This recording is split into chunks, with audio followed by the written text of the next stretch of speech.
All right. Good afternoon. I'd like to welcome you all to Tony Cook's presentation, Acknowledging Learning Achievement of Youth Through Digital Badges. Thank you. Thank you. Well, I'm glad those of you that are here came to learn about digital recognition of achievements in learning. That's what digital badges are about. It's about learning, and been a lot of hype in some circles about digital badges, but and the technology is interesting, of course, and it's a novel, seems like a novel idea, but to me it's logical, because in a digital environment, if you're going to recognize learning achievement, you might do so with just a link to a page or something, but what if that was a graphic or had a graphic image, and it would make it more interesting and engaging and so forth. So the technology behind digital badges is some metadata that's embedded in, just to briefly describe it, not totally accurate, but the idea of putting metadata or embedded in the image file itself that makes it specific to the badge issuer or the topic or subject of the badge, and then once it's issued, makes it specific to the person that it's issued to. And that way, a badge could be shared across the web, Facebook, and so forth, and not be duplicated. You can't just copy it and make it your own badge, for instance. That's briefly the technology behind it. I wanted to tell you a little bit about, can you hear me okay? I wanted to tell you a little bit about a project that we started a couple of years ago, or started looking at a couple of years ago, and that was a FourH project to develop a digital badge system. And we call it FourH Digital Badges for Lifelong Learning. In the Mozilla community that's looking at digital badges, they talk about lifelong learning a lot. So what are digital badges? We've already talked about that a little bit. It's a digital form of learning, recognizing learning achievement.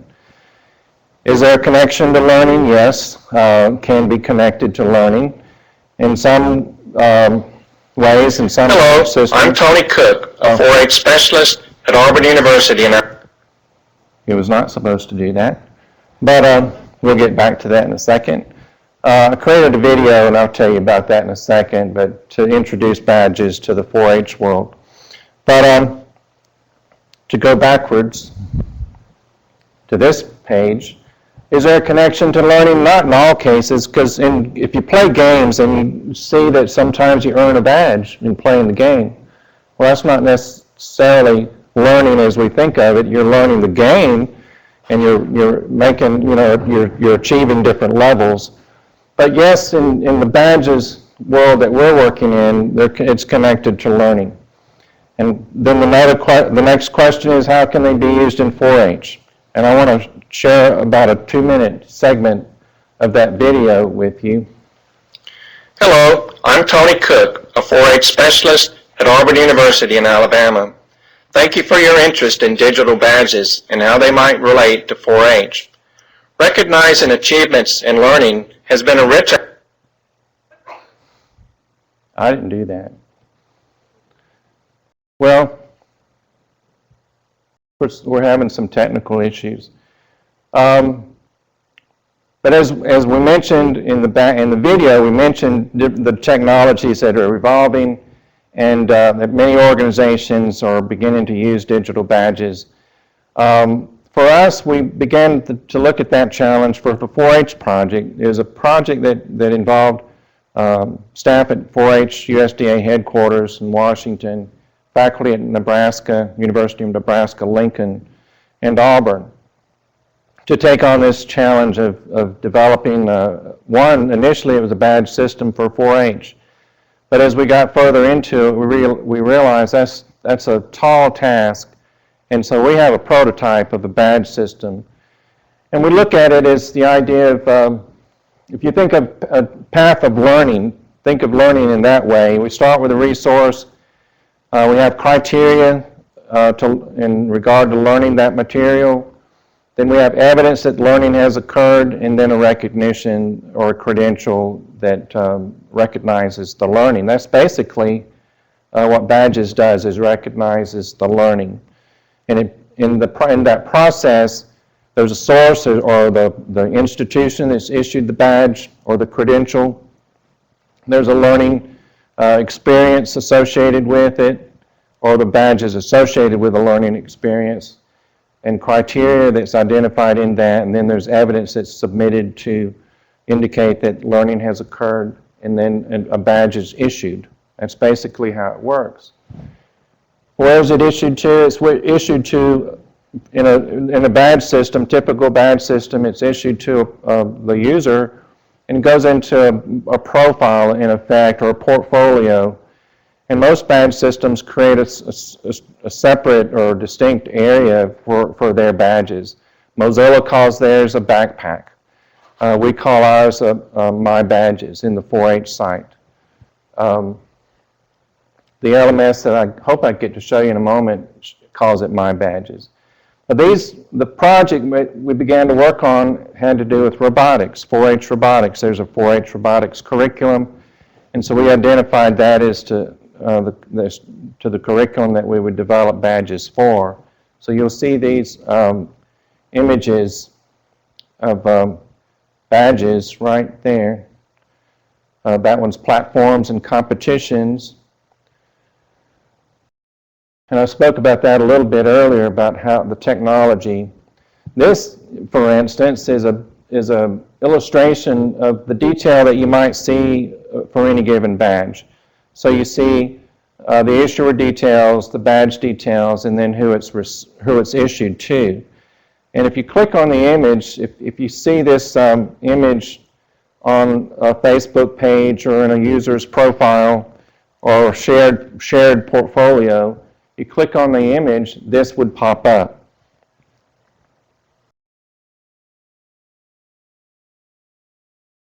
This is another badge that we developed called Mechatronics. So it essentially connects the learning organization, as we've already mentioned, to the learning opportunity at hand, and then to the recipient. Mozilla, if you want to go to openbadges.org, you can learn more about the technology from Mozilla's perspective, actually register with that site and earn a badge and learn more about how it works.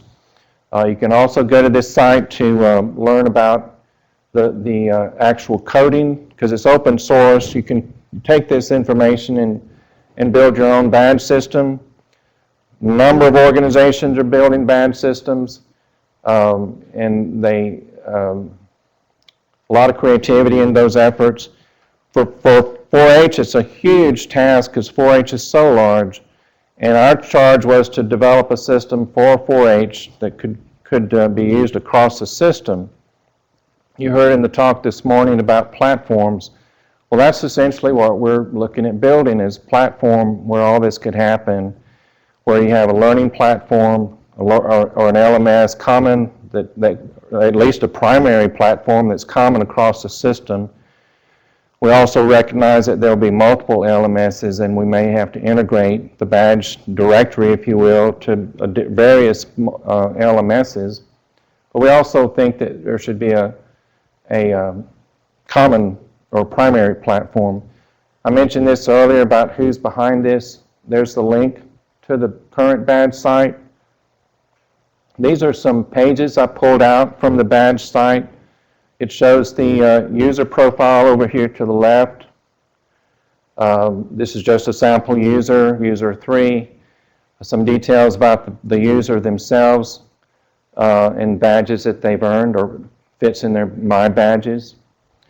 If you go to the badge page, you see much more detail. Earlier I showed you this, the top part. Well, if you go to the evidence page, you see much more information, and then we have an option where you can load additional evidence to create a second page to load images, work that they've done, so additional evidence or hard evidence that they could show in their badge page.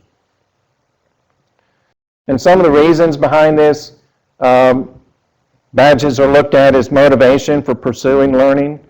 A lot of interest in that and the effects of badges in regard to motivation, intrinsic or extrinsic motivation. It expands, for 4-H, it expands on traditional recognition models. We typically use ribbons, medals, certificates, and trophies, and so forth. But all those are things that you hold in your hand. How do we do that in a digital environment? And badges seems to make sense in that environment. Now, digital badges, the term bothers some people because badges comes from what world? Scouting. Does anything in particular about digital badges bother anybody in this room? Okay, well, that's getting better. We've run head on into it, so that's been a challenge. But I talk about it. In fact, early on, I was thinking digital credential, and then we came across the Mozilla work, and they called it badges, and there's still a debate within the badges community about terminology. Other advantages: developing a digital portfolio, electronic mode of capturing your learning achievements, and using badges as a means of sharing that. Can you imagine? You earn a badge, or a young person earns a badge, and they want to share that. They just achieved the robot hands badge, and they want to share that with their peers. They do so on Facebook, for instance. That image shows up, and that image goes straight back to our learning system. So instead of going to the website to get to, well, I want to take a project in robotics, instead of following that path, and it may take 3, 4, 5, 6 clicks to get to the curriculum to earn the credential, where if they see that their peer earned a badge on robot hands, they're a click away from the resource. So that opportunity to share learning achievements with a wider audience. And then it's a different audience out there. Where's our audience? They're on mobile devices. And how many people have mobile devices? A lot of people. And that's where we have to go in order to reach our audience. And so we have to have material that's relevant in that environment. And there's potential for reaching a broader audience, more beyond the traditional audience that Extension reaches or 4-H reaches. And then there's opportunity to attract young people to 4-H because of that kind of exposure. And then opportunity for promoting 4-H, and then the land-grant university itself, because the path of learning may lead to credentials that have academic value. So that's most of my presentation. If you have any questions, how are we on time, Nick? Okay, any questions so far? Because I'll switch to something else. I gave you a sheet that talks a little bit about our learning network, and then in the lower right you see a section on badges and a way to reach us and a URL to the site.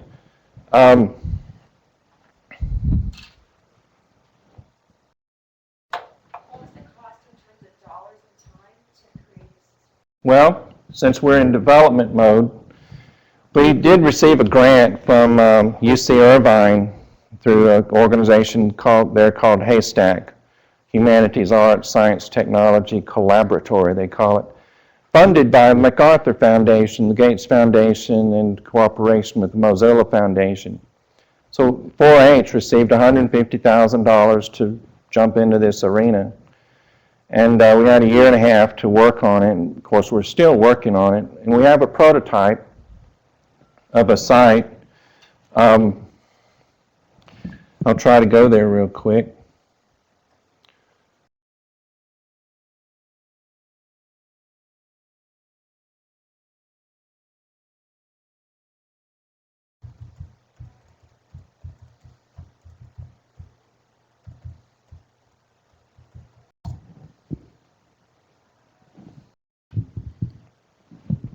This is the site. That screen looks like it's enlarged, but it's okay. We'll scroll down a little bit. But I'll show you a little bit of this. This is the site, the live site. We think of it as a prototype. It's not ready for scaling up to a large use. So we're testing it, learning more about the idea of badges and having groups use it and 4-H use it. Since the badges are designed and connected to a particular curriculum, we're limited as to how much we can roll this out. So we're working with 4-H clubs that are looking at robotics or studying robotics. You can go to this site and this is our directory of badges, current directory.